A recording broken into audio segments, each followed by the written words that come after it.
আসসালামু আলাইকুম। আমি মেঘলা তুষি আর আজকে বিকালে আমি চলে যাইতেছি পিরোজপুরে। কারণ আম্মুর হাঁড়ি চেঞ্জ করা লাগবে আর আমাদের কিছু টুকিটাকি কাজ আছে এর জন্য। আর সত্যি কথা বলতে কি এই প্রথম ২ বোনে বাইরে বেরোইতেছি, তা আবার বিকালে উইদাউট আব্বু। মানে আব্বু থাকলে তো আমাদের দিকে বাসা থেকে বের হইতে দেয় না। নেহাত আব্বু ঢাকা গেছে এর জন্য আমরা আজকে বেরোইতে পারছি। যাই হোক, এখন আমরা চলে যেতেছি পিরোজপুরে। কারণ আম্মু সেদিনকার হাঁড়ি কিনে নিয়েছিল, সেই হাঁড়ি ফুটা তার সেই হাঁড়ি চেঞ্জ করার জন্য, আর আমাদের কিছু কাগজপাতি কেনা লাগবে তার জন্য।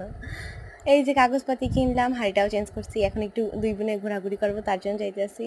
এখন যাইতেছি আবার সরাদি কলেজে, কারণ আপুদের কলেজে তো ওইখানে আমরা কখনোই যাই নাই। বিকেলে তো গেলাম, যাইতেছি। আসলে ওইখানে যে আর মানে মানে ওইখানে ওইখানে যে আবার আরেক অবস্থা, মানে অনেক অনেক কাপলদের দেখে আমরা নিজেরাই অকওয়ার্ড হয়ে যেতেছিলাম।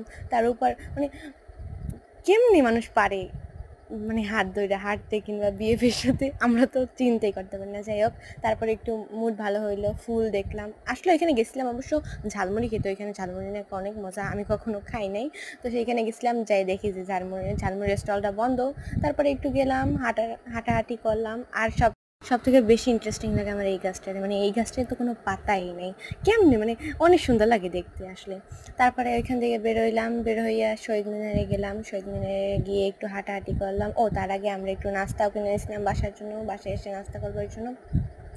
কারণ ভাই বোরকা পরি, এর জন্য তো আর বাইরে বসে কিছু খাওয়া যায় না, এর জন্য বাসার জন্যই কিনে নিয়ে দিয়েছিলাম। তারপরে এইখানে কতগুলা ক্লিপ নিলাম, মানে এই যে ছবি আঁকার ভিডিওগুলো নিয়েছিলাম। সত্যি ভাই ছবি আঁকাগুলো অনেক সুন্দর হয়েছে। যাই হোক, তারপরে আমরা বাসায় গেলাম। বাসায় যাওয়ার কোনো ভিডিও নিই নাই। যাই হোক, সবাই ভালো থাকেন। আল্লাহ হাফেজ। আসসালামু আলাইকুম।